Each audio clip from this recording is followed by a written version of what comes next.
سڵاوتان لێ بێوم کاتان باش بە خۆشحاڵەوە لە بەرنامەیەکی دیکەی تایبەت بە ڕاپەڕینە مەزنەکەی گەلی کوردستاندا لەگەڵ ئێوەی بەڕێزدا دەبم. ئەمڕۆ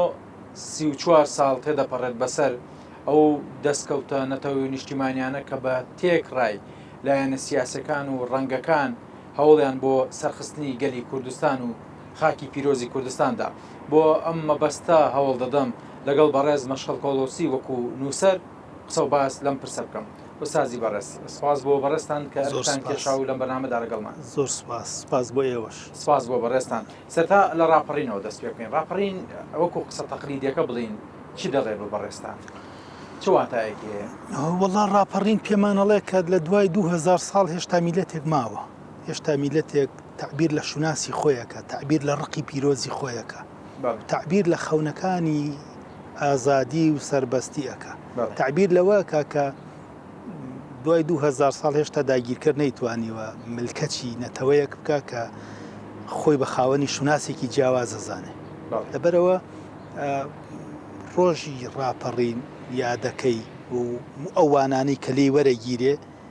سەرجەمیان بە خەتی پیرۆزە نووسرێ لە مێژووی ئێمە و لە هەزری نەتەوایەتیمان. باشە، هەر لە دەستپێکی قسەکاندا لە قسەکانی جەنابتەوە پرسیار وەرەگرمەوە. کورد تا چەند هەوڵیاوە لەو دەستکەوتانە دەستکەوت و بنیادی زیاتر بنیاد بنێ بۆ ئایندەی خۆی؟ زانی چۆن ئێمە ڕاستە بێ بەهالەیەک لە قودسیەتەوە سەیری بابەتی ڕاپەڕین بکەین و سەیری ئینسانی کوردیش بکەین، بەڵام تا چەندێک کورد دیارە ڕاپەڕین هەلومەرجێکی بابەتی و هەلومەرجێکی نێودەوڵەتی و دوجار کۆمەڵێک بابەتی دەرهاویشتەی وا سیاسەتی نێودەوڵەتی هەبووە لەو مەجالە. ئێمە ناچینە سەر ئەو بابەتە، بەڵام ئەو کاریگەریەکانی لەسەر کورد، کاریگەریەکانی لەسەر ئەوە، یعنی ئەگەر لە ڕاستی دوور نەکەوینەوە توانین بڵین پڕ بە پێسی ئەوەی کە لێی چاوەڕوان نەکرێ بۆ هەر میلەتێکی تر بواە ڕاپەڕین لەو چرکە ساتە و بەو ئالیەت و میکانیزم و بەو بەشداریە زۆرەی جەماوەری خەڵک کە هەموو ئینسانی کورتایە بەشدار بوو، یعنی هیچ ماڵێک نییە، هیچ ئینسانێک نییە بەشدار نەبوو بێ لە ڕاپەڕین و لە لێکەوتەکانی ڕاپەڕینیشکە کۆڕە و درەوشاوەترین لێکەوتی ڕاپەڕین هەموو ئینسانێکی کورد بەشدار بوو بەبێ جیاوازی. ئەمە لە ڕۆ فیزیکیەکەی، بەڵام ئێمە کێشەمان ئەوەیە لە ڕۆ فیکری و بەهاییەکەی، لە ڕووی ناواخنی نەتەوایەتی ئێمە تا چەنە سوودمان لە ڕاپەڕین و ئەنجامەکانی بەڵێ ڕاستە ئێمە توانیومانە ئەو تانکانەی احتیلالی عێراقی لێرە دابنین بە خۆشحاڵیەوە کە ئیسا بۆتە یادەوەری و بۆتە پەندێک بۆ احتیلالی عێراقی سەرکەوتن بەڵێ چۆن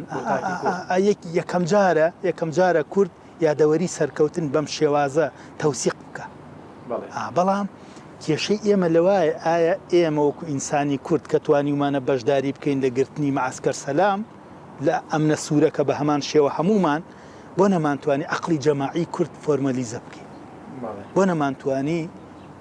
هەستی کورد، ئیحساسی کورد، عەقڵی جەماعی کورد بەرامبەر بە بەرژەوەندیەکانی، بەرامبەر بە شوناسی، بەرامبەر بە بەهاکانی دروست بکەین. چی ڕێگر بوو لەوەی کە ئینسانی کورد بتوانێت بەشداری لە پرۆژەیەکی نەتەوایەتی سەرتاسەری بکە بۆ ئەوەی کۆتایی بهێنێ بە کۆمەڵێک گرەی مێژووی. بۆ نمونە ئیسە ئێماڵین هەنیە بۆ ڕاپەڕین هەرمانگێک دوای ڕاپەڕین ئێمە زمانی ستانداردی کوردیمان بنووسایەتەوە، منهەجی خوێندنمان یەک بخستایە و کۆتاییمان بهێنایە بە سەرەتانی ناوچەچێتی و شارچێتی و عەقڵی دواکەوتوی خێڵ. ئێمە بۆ ئەومان چۆن حیزبی ئێمەش دەرهاویشتەی ئەو ئەقڵە سیاسیە دواکەوتوی کۆمەڵگەی کوردیە. لەبەرەوە من پێم وایە ڕاستە ڕاپەڕین ڕووداوێکی درەوشاوەی مێژووی سیاسی ئێمەیە، بەڵام ڕووداوێکی جیاوازی ناو خەریتەی فکری کۆمەڵایەتی ئێمە نییە. ئێستا پرسیارەکە وا بکەم، ڕاپەڕین بووە وەرچەرخانی مێژوویی بزافی ڕزگاری خوازی گەلی کوردستان؟ نەخێر نەبوو، نەخێر هەرگیز. یعنی گەر ڕاپەڕین ئێمە بین هەڵسەنگاندنێکی بە ویژدان و ئەکادیمیانە و بە تەجریدی بۆی بکەین. من ئەگەر وەکو توێژەرێکی کوردنا وەکو توێژەرێکی بیانی بێم سەیری ڕاپەڕین بکەم، چەندە خاڵی بەهێزی تایە بۆ مێژووی سیاسی ئێمە بەڵێ. بۆ مێژوو ئەزمموی سیاسی ئێمە بەڵێ. چکە سیرکە لە بواری سیاسی سیرەکەی دوای ڕاپەڕین سەرکردایەتی سیاسی بەرەی کوردستانی بە هەیبەتێکی تر ئەچێتە بەغا جیاواز لەو هەیبەتێکە لە هەشتاکان و لە هەفتاکان و لەوانە هەیەی باشە ڕاپەڕین توانیوێتی ڕۆحێک بک بەبەر پرۆژەی سیاسی کوردیە لە ناوچەکە بەڵام باش ڕاپەڕین خاڵی شکستیشی هەیە ئەوەیە کە بۆ نمونە ئێمە ئەوە خەتای ڕاپەڕینی خەتای ئینسانی کووردە خەتای حیزبی کوردیە و خەتای ئەوەیە کە ئێمە نەمانتوانی ئەو دەرفەتە مێژوویە زۆر گەورە کە هاتۆتە بەردەم کورد نەمانتوانی ئیسفادەی لێ بکەین لە بواری دروستکردنی قەواری فکری نەتەوەی کورد و دروستکردنی شتێک بە ناوی ئەمنی قەومی کورد و یەکێک لە کێشە گەورەکانی ئێمە بەڕاستی هاتین عەقڵی خێڵمان تێکەڵی ئەو ڕقە پیرۆزەی جەماوەری کوردستان کرد بۆ نمونە لە چییە تۆ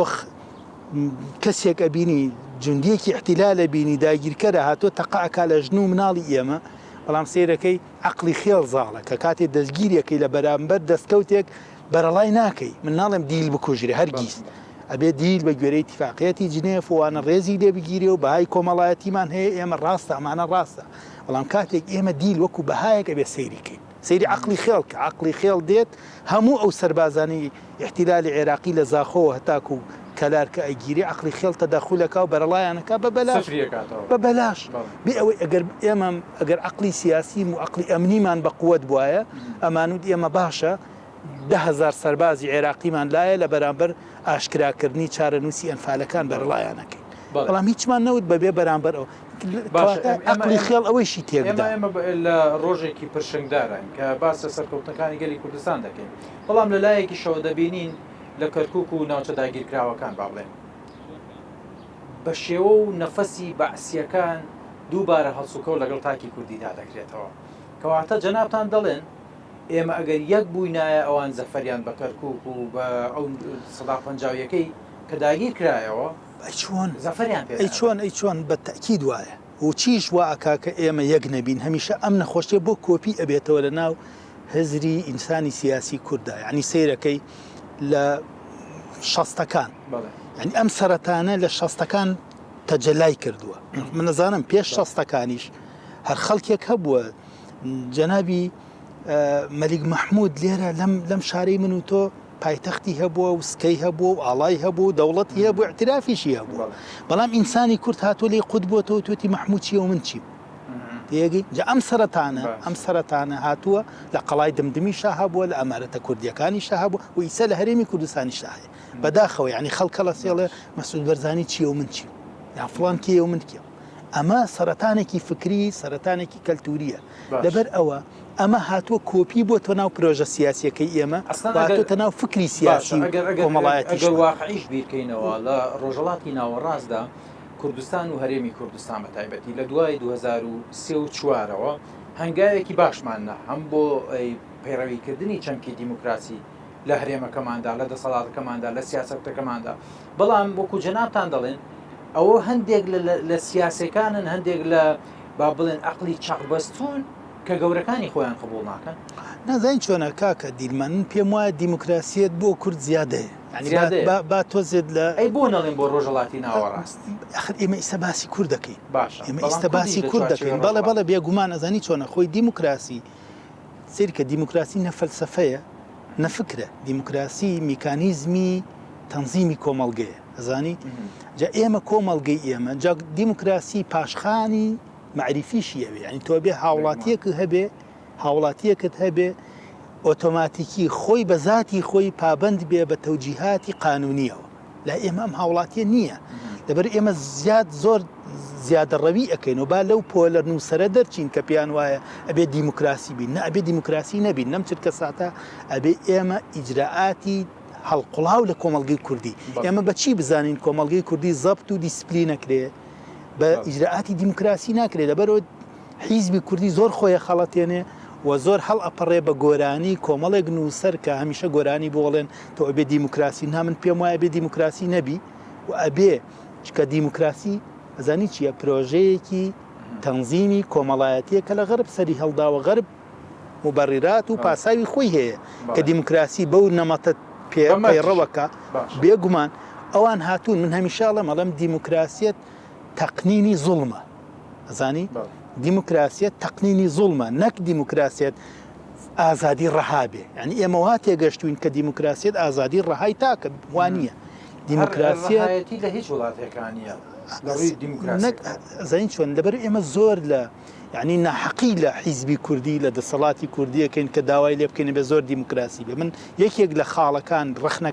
ڕەخنە قوڵەکانیش لە عقلی سیاسی کوردەوەیە کە زۆر هەوڵەدا دیموکراسی بێ کە ناتوانێت ئەزانی مناڵێک دیموکراسیمان تا چەند قبوڵە و تا چ ڕێگەیەک بۆچی ئێمە پێویستە دیموکراسیمان قوبوڵ بێ ئەمە پرسیارە بۆچی ئەبێ قوبوڵمان یعنی دیموکراسی بە مۆدیلی بۆ نمونە بە مۆدیلی سینی دیموکراسی شعبیمان هەیە ئێمە بە مۆدیلی ئێرانی جۆرێک لە مشارەکەی سیاسیمان هەیە کاکە با مۆدیلی کوردیمان هەبێ من ناڵێم چاو لە ئێران کەین چاو لە سین کەین چاو لە ئەمریکا بکەین ئەوە ئێوەن ئێمە خەنە ژێر ئەو جەبری کە ئێمە ئەبێ بە ناچاری دیموکراسیەتی غەربیمان قوبوڵ بێ لە دیموکراسیەکە و ڕاپەڕینەکەی تێکەڵ کێشکەم نەبوونی دیموکراسی بۆ ڕاپەڕین دروست بوو یاخود دیموکراسی بۆ ڕاپەڕین نەخێر هیچیان نەبوو ئەزانی دیموکراسیش هەبوایە مادەم دەسەڵاتێکی نەتەوەیی مادەم قوارەی نەتەوەیی خۆی نییە کورد ئەنی ئەگەر زۆریش دیموکراسی بۆ احتیلالی عێراقی کاتی خۆی و ئیسەشی لەگەڵ بێ کورد هەر ڕاپەڕینیە کرد کورد لە دەرفەتی خۆی ڕاپەڕینی خۆی هەرە کرد لەبەرەوەی کورد داخوازی دیموکراسی نەکردووە کورد کە ڕاپەڕینی کردووە داوای ئەوەی نەکردووە پلۆلاریزمی سیاسی هەبێ بۆ نمونە داوای ئەوەی نەکردو بەشداری سیاسی بکە داوای ئەوەی کردو خۆی خاوەنی قاک و ئاو و شوناسی خۆی بێ ئاڵای خۆی هەبێ دەسەڵاتی خۆی هەبێ لەبەرەوە ئەگەر وەکو ئیسپانیا ژوا بێ ئەگەر وەکو وڵاتانی تری دیموکراسی ژوا بێ دوجار بەرەیەکی کوردی هەر دروستە بوو داوای شناسی نەتەوەیی بکە ئێمە کێشەمان لەگەڵ عێراق کێشەی دیموکراسی نەبوو ڕۆژێک لە ڕۆژان کە عێراق بە توولی تاریخی خۆی دیموکراسی نەبوو ئێمە داوایشمان لێ نەکردووە دیموکراسی بێ هەرگیز ینی وەرە لە مفاوەزاتەکان سەیری ڕژنووسەکانی داخوازیەکانی کورد بکە لە بە درێژایی مێژووی دانوستانەکانی لەگەڵ عێراق قەت ڕۆژێک لە ڕۆژان نەوتووە با ئێمە دیموکراسی بین دیموکراسی بۆ یعنی ئەن دیموکراسی بە کام میکانیزم و بە کام ئەجێندا و بە کام ئەبجەدیات باشە هەمیشە و توێتی نەتەوەی کورد لە ژێر زوڵمێکی تاریخیایە کە خاکی ئێمە داگیر کراوە ئەن حتاگەر زۆر دیموکراسی ئیسا ئەگەر سوید بێت کە زۆرترین دیموکراسیەت و ڕەفاهترین وڵاتی دنیاە کوردستان داگیر بکە ئایا ئینسانی کورد ئەمەی پێ قوبوڵە بێگومان نەخێر ناڵێ لەبەرەوەی تۆ دیموکراسی نیزامێکی دیموکراسی مشکلە نییە وەرە خاکی من داگیر بکە زانی ئێمە کێشەمان لەگەڵ داگیرکردنی خاکایە کێشەمان لەگەڵ ئەوانێک کە عەرەب خاکی داگیرکردن ئەگەر سویدیش داگیری بکە بەم شێوە مقاومەیەکەین و ڕاپەڕینەکەی باشە کاگ مەشخەڵ من دەمەوێت پرسیار لەوە بکەم ئێمە وەکوتم ڕاپەڕینمان کرد بۆ ئازاد بوون بۆ هەناسەدان بۆ ئومێد بۆ هیوا بۆ ئەو ئامانجە لە مێژینانەی کە بەڕێستان باسی دەکەن ئێستا توانیمان ئەو ئامانج و دەستکەوتە نەتەوەی نیشتیمانیانە بەدەستبێنینەوە من ناتوانم بڵێم نەخێر نەشتوانم بڵێم بەڵێ زانی ئێمە یعنی چەند هەنگاوێکمان حەدیسەکەیە زۆر جوانە بۆ وێناکردنی ئەم بارودۆخەی ئێمە پێغەمبەری ئیسلامە فەرمێ جاری وا هەیە کەسێکتان زۆر ئیشی باشەکەن هەتاکو و بستێک ئێمەنێ بچێتە بەهەشت دوای ئەوەی ڕووداوێک ڕۆداوی خێنە جەهەنەم ئەزانی کوردی جوایە کورد زۆر ئیشی باشی کرد بۆی بچێتە بەهەشت بەڵام سیرەکەی دوایی پاشەکشەی کرد گەڕانەوە بۆ عێراق و تەسلیم بوونەوە بە عێراق و تیۆریزەکردنی ئەوەی چۆن باشتر تەسلیمی عێراق ببینەوە ئەوە وای لێکرد بکەوینە ناو دۆزەخی نەتەوایەتی ئەمەش ڕەنگێک بوو لەو ڕنگانەی کە ڕنگدانەوەی هەبوو لە ئەمڕۆی هەرێمی کوردستان کە بەڕێستان باسی دەکەن لە شەستەکان و دەستپێت ئەی چۆن بێگومان داگیرکار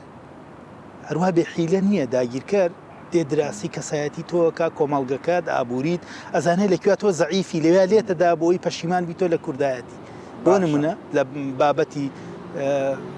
ئیدارات و لە بابەتی موچە و لە بابەتی تەمویلکردنی کوردستان و لە هەموو بابەتەکانی ئەزانێ من پێتەڵم ئەڵێم داگیرکار هەروە دانەنیشتووە سەیری تۆ بکات تۆ چی ئەەکەی ئەو هیچ ڕەتفعلێکی نەبێ ئەو کاردانەوەی هەیە ئەو بگرە کاری هەیە تۆ کاردانەوەت کێشەکەی ئێمە ئەمەیە زانی کاکە دیلمان سەرەتای ئێمە لە ڕاپەڕین کارمان هەبوو داگیرکرد کاردانەوەی هەبوو کاتە ئێمە ڕاپەڕینمان کرد سەدام حسێن و نیزامەکەی داوایان کرد کورد مفاوەزاتیان لەگەڵا بکە حتا لە کۆڕەوەکە ینی ئەو لە خاڵی زەعیفی هات سەیری کاری کوردێک بزانێت کورد چی ئەکا و کاردانەوەی هەبێ ئیستا داگیرکرد کارەکە ئێمە کاردانەوەمان ئێمە دۆڕاوین ئیستا بە مەقایسی سیاسی هەرچەند بمانەوێت سەرکەوین هەرچەند بمانوێت دەستکەوتەکان بەدەست بێنین بەڵام خەڵکانێکن ژێر بەژێر کا لەسەرەوە دەکەن کە کورد بوەستێت خۆی ئەبێ کورد بتوانێت احتیوای ئەوەش بکە ئەنی یەکێک لە خاڵەکانی کورد ئەوەیە چاوەڕوانەکە هەمومان ئینسانی باش بین تۆ بێ چاوەڕوانیەوە بکەی مەشخەڵ جاش بێ باشە ئەبێ چاوەڕوان بکەیت یعنی هیچ کەسێک من هیوادارم دەسەڵاتی سیاسی کوردستان و خۆیشیان ئەزمونیان لەو بابەتە هەیە ئەبێت چاوەڕوانی ئەوە بکە و احتیمالات دابنێ لە 100 احتیمال 90 بۆ ئەوە دابنێ کە من لە ئەخیرە جاش بم دۆستی کورد سەریکە کە ئەمەی وا کرد کە بەم شێوە پلانی دانا ئەو کاتە یەک مفاجئە نابێت کە من ئیعلانی جاشێتی خۆم کرد ئەمە یەک دوو بەدیلی ئەبێ سێ تەداعیات و لێکەوتەکانی جاشێتی من هەڵەمژێ ئەزانی هەڵیەمژێ لەبەرەوە تەبیعیە من ئەگەر هەرچی حیزبی کوردیە جاش بێ ئەگەر من قەراری سیاسیم بەدەست بێ ئاساییە لە لام پێشوەخت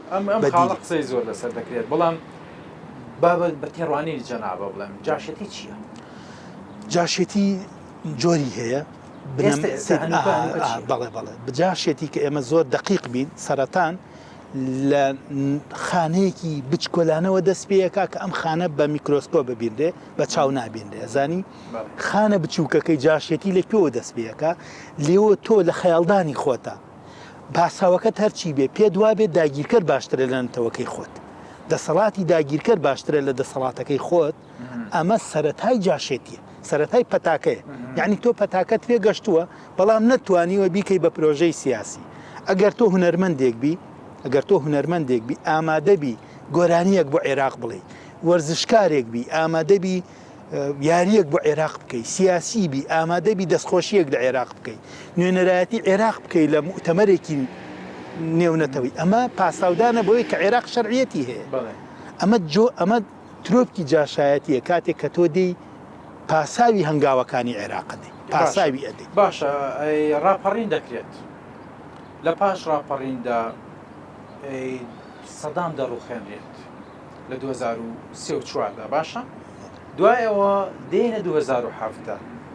کورد هەر بەم نیەتەوە ڕێفراندۆم دەکات یعنی من ئەگرێ بڵێم ڕێفراندۆمیش ڕاپەڕینی دووەم ڕاپەڕین سەرکەوتنی گەلی کوردستان کە تێکڕای من دەکرێت بڵم تێکڕا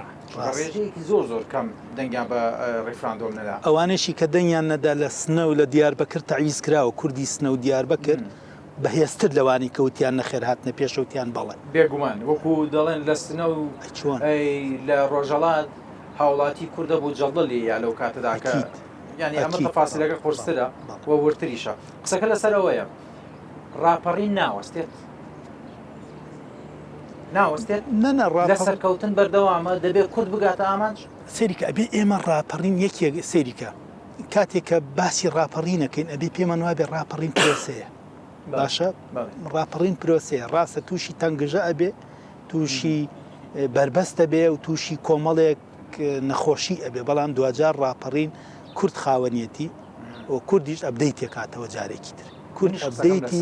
پرۆسەی ڕاپەڕینەکاتەوە ئێمە ئیسا پێویستە جوهدە فیکرەکانمان لەسەر ئەوە بێ ئێمە ئیسا ئەزانین ئەقتابی جاشێتی چییە کێ ئەزانین خیتابەکەی ژیان چۆنە گوتاریان لەمە گەشتووە نا کاکی کوردی نەگەشتووە یارکی ئێوە میدیاکار و ئێمەی نووسەر و خەڵکی ئەوەیە ئێمە ئەبێ دیاری بکەین بە ئەفونکە بەڕێز باس لە ئەبدێتەکەی باس لە نوێکردنەوەکەی باس لە نوێ بوونەوەکەی ئەمانە گرنگن بۆ گەلی کوردستان بەڵام قسەیەکی دیکە هەیە من ئێستا برسیم موچەم نییە ئەمانە دەبنە مبەڕیر بیان و بۆ ئەوەی کە من چی دەستکەوت و ڕاپەڕین و مێژوو و پێشمەرگە و شەهید و ئەنفال و بارزان تا قۆتایەکەی هەموو کەمە قوربانیەوەی کە سەریکە ئێمە جیاوازی بکەین لە نێوان هاوڵاتی سادە لەگەڵ هاوڵاتیە کە خاوەنی پرۆژەی سیاسی و حیزبی هەیە یان میدیای هەیە یان خۆی کەسایەتیەک ئێمە پێی بڵین جەناب کەسایەتیەکی سیاسی و معریفی و فکریت هاوڵاتی سادە مافی خۆیەتی داوای موچە بکە و تەمەڕود بکە یاخی بێ بڵێ تا موچەم نەدەیتێ من کوردم هەر ناوێ قواری هەرێم ناوێ ئەم ئینتیما خراپە هاوڵاتی سادە مافی خۆیەتی کێ مافی خۆی نییە حیزبی سیاسی کارکتەری سیاسی پەرلەمانتار ئەزانی ئەوانەی کە قیادەی ڕێی عامەکەن ئەوانەی قیادەی ڕێی عامەکەن مافی ئەوەی نییە بڵێ من کوردم ناوێ دەسەڵاتی کوردیم ناوێ لەبەرەوەی موچە نییە ئەزانی لەبەرەوە ئەمە پاساوێکە چونکە خۆی ئەزانێ موچە بۆ نییە ئەزانێت کێک وای کردو موچە نەبێ ئەزانێ سیراعەکە لەکوایە قوتی ئێمە لەکوایە زعفمان لەکوایە لاوازیمان لەکوێ ئەمە زانێ وشیارە هاوڵاتیەک لە تاو ژانی ناوسکی لە تاو ئازاری مناڵەکانی لە تا ئەوی کە موچەی نییە مافی خۆیەتی من ڕاپەڕینم بۆ ئەوەیە مناڵەکانم بە خۆشبەختی و خۆشبەخت بن و لە ڕەفاه و لە خۆشگوزەرانیا بژن ئەخ بەڵامێکیش هەیە لێرەدا بەڵام کێ دروستی ئەکا میدیا مسەقاف ڕۆشنبیر ئەهلی قەڵام سیاسیەکان ینی تۆ سەیری کەستا ئەم مۆبایلە لەبەر دەستمانایە لە هەموو ماڵێکا هەیە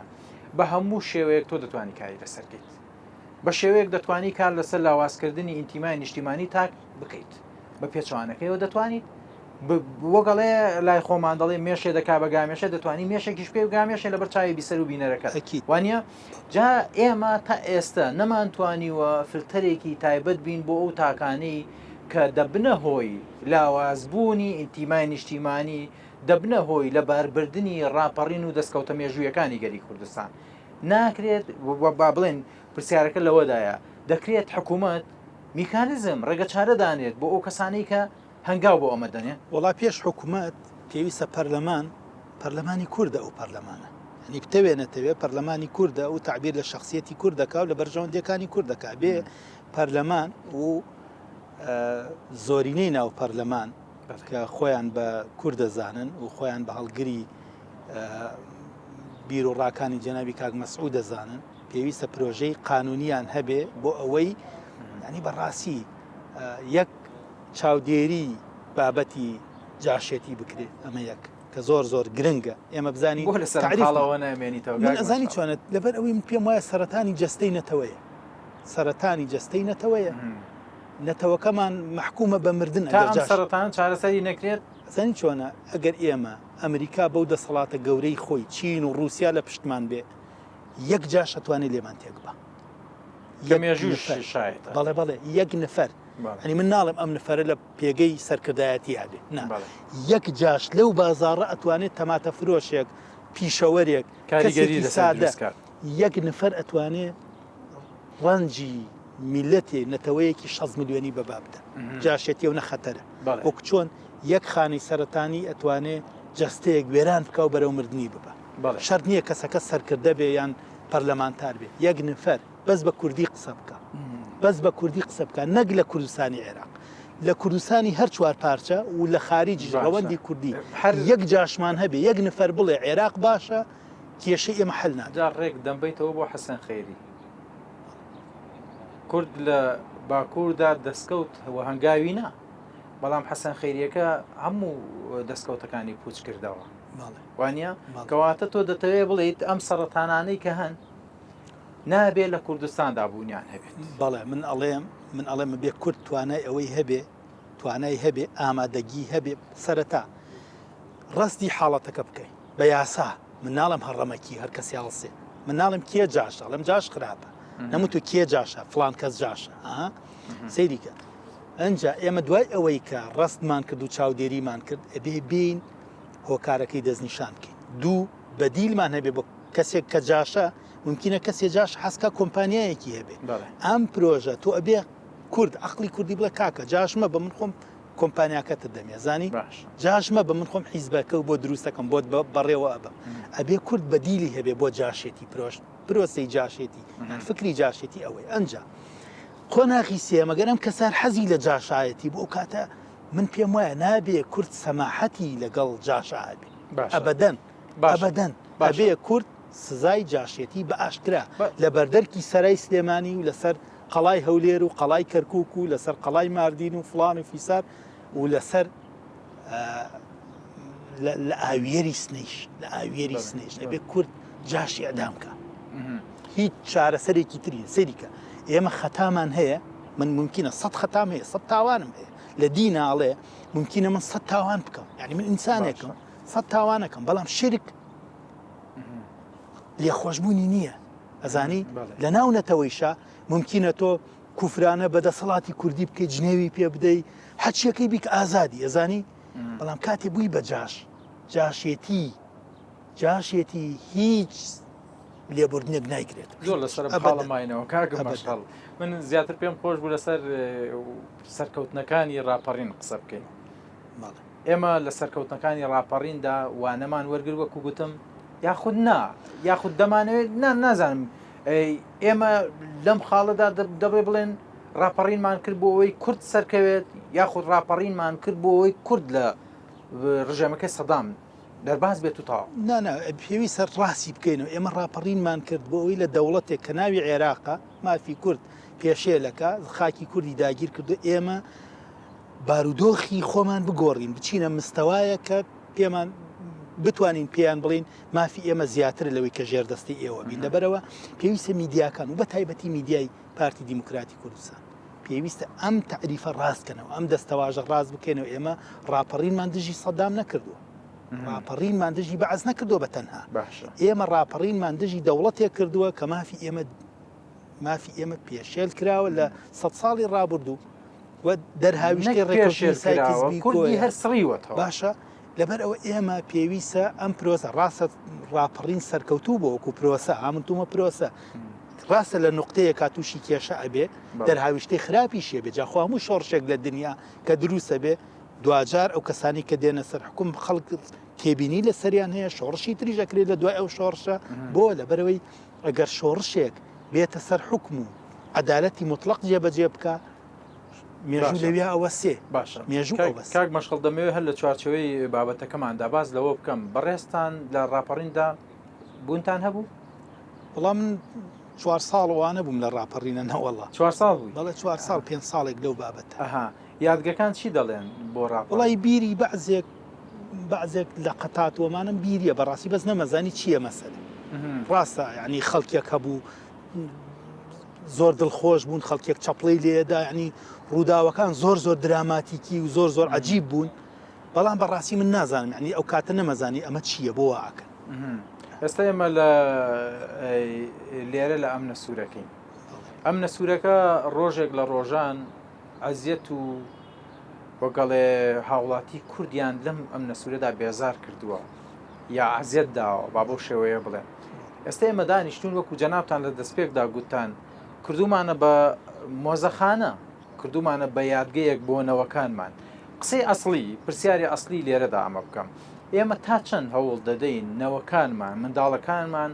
گۆشکەین بەم ڕابردووە کە پڕە لە سەرکەوتن و دەستکەوتی مێژووی گەلی کوردستان؟ وەڵاهی ئەبێ ئەگەر نێشمان کرد بێ زۆر بیکەین ئەبێ بیکەینە پرۆسێک لە پەروەەردە بیکەینە پرۆسێک لە خوێندنی باڵا بیکەینە پرۆسێک حتا لە بواری گەشت و گوزاری ینی ئەمە تیمی گەشت و گوزار بێنی سەیری ئەم جەریمانەم تاوانانە بکە ئەمە لەلای بەڵام یعنی کێشەی ئێمە دووبارەیەکەم ئەوەیە کە ئێمە خەڵکمانەیە حەزەکە عێراق بێتەوە لەم ئەمنە سوورە دووبارە محاسبەی ئینسانی کورد بکە. تۆ چیەکەی لەوەش کە ڕەوتێکەیە بەو ئاراستە عەقلیەتێکەیە بەو ئاراستە میدیایەکەیە بۆ ئاراستە ئیشەکە ینی داگیرکەریش گوێی بۆ گرێزانی شەرعیەتی خیتابی کوردی و گوتاری کوردی تەنها لە من و تۆ وەرناگیرێ لەوانەیە وەرەگیرێ کە داوای گەڕانەوەی عێراقەکەن با خۆمان ڕادستی عێراقکەین با هەموو شتێک تەسلیمی عێراق بکەین با عێراق تەنانەت موچەکەمان عێراق ڕاستە خۆبمانداتێ مۆزەفێکی عەرەب ئەمەش ینی بەڕاستی بەشێکی ناشرینی کۆمەڵگەی کوردی ئەبێ بزانین لەبەرەوە ڕاستە پرۆسەکە بەردەوامە و سەرکەوتوو بووە بەڵام هێشتا خەلەلی تایە پێویستە چاکی بەڵام جەنابیشتان وەکو نووسەر و ڕۆژنامەنووس و چاودێری سیاسی زۆرجار دەبێت لەم بوارەدا ڕۆڵتان هەبێت قسەتان هەبێت هەر چۆن هەیە بتوانن پەیامەکان دروستانە بگەێن نە شوێنی خۆیان. ئەم بەرنامە بەشێکە لەو پەیامە من سوپاسدانەکەم کە میوانداری ئێمەتان کردو ئەمە بەشێکە لەو پەیامە و ئەوەی ئێمە دەستمان پێ ڕابگە ڕاستی ئێمە دەسەڵاتدار نین یاسا بەدەست ئێمە نییە و کۆمەڵگەیش بەدەست ئێمە نییە و کام نووسەرە کام ڕێکخراوی کۆمەڵگەی مەدەنی زۆر بەتوانا و بە هەژمونە ناتوانێت دەکەس بێنێتە سەرجا دەگەر حیزبی لە پشت نەبێ. حیزبی کۆمەڵگەی کوردی ئێمە تەنها بە گۆرانی حیزب هەڵاپەڕێ بە گۆرانی نووسەر و میدیاکار و کۆمەڵگەی مەدەنی هەڵناپەڕێ بێ حیزب ئەو ئەرکە بخاتە سەرشانی خۆی بە کۆمەڵگەی کوردی ئێمە بڵێ ئەمە هێڵە سوورەکانی کوردایەتیە و ئەمەش ڕەخنەکانمانە لە دەسەڵات لە حکومات لە حیزب لە هەموو موسساتەکانی تری کۆمەڵگەی کوردی. باشە کاک مەشغەڵ من کاتی بەرنامەکەم بەرەوە تا ڕۆشت ڕاپەڕین وەکو گوتم دەستکەوتێکە بە بەرنمەیەک و بە چەند کاژمێرێک ناتوانین قڕبوویکەن یا باسیکەین کۆتا قسەی جەنابتان چی دەبێت من کۆتا قسەمەوەی هەر کەسێ تووڕە بوو لە حکمی کوردی لە دەسەڵاتی حکومڕانەکان بە گشتی ڕاستە هەڵەیان هەیە کەم و کوڕی هیچ کامێکمان ناتوانین بین بەم حامی و هەڵەکان فشارینەوە بەڕاستی هەڵەکان بە ئیرادە ئەکرین بەڵام هەر کەسێک تووڕە بوو لە دەسەڵاتی کوردی لەم ئازادی کە ئیستا هەیە یەک جار بێ بۆ ئەم نەسوورەکە و سیرێک بکە یەک جار بێ سەیری کیمیاباران و ئەنفال و ئەوانە بکە و کاتە زانێ ئێمە شاڵاوی ئەنفال ینی بەجددی ئێستا لەم مانگەدا شانزەی سێمان هەیە ئەنفالمان هەیە چەندین مەرگە سات و کارە سات و ناخۆشی و وەک بڵێ سڕینەوەی کورد و کوردستان و تاکی کوردیمان هەیە دەتوانین هەر لەم مانگەدا ئێمە سوودی لێوەرگین بیکەینە وانەی ژیان وانی سەرکەوتن بیکەین ئەوەی کە هێندە خۆمان گرێ نەین بە هەندێشتی با بڵێن لاوەکی ڕاستە پێویستن بەڵام لە ئاس دەستکەوتنەتەوەی نیشتیمانەکاندا بەڕاستی ئەکرێ بڵێن داواکەین دووبارە سپاسی جەنابتانەکە زۆر سپاس سپاس بەڕێز مەشقەڵ کەڵۆسی وەکو نووسەر کە لەگەڵمان بووی سپاس بۆیەوەش کە تاو کات بیسەر و بینەرمان بوون ڕاپەڕین پیرۆز بێت لە هەموو کوردێکی دڵسۆز هەمیشە کورد سەرکەوتوو بێت و لە لووتکەی سەرکەوتندا نمایشی ئاڵای کوردستان بکات خواتان لەگەڵ بێت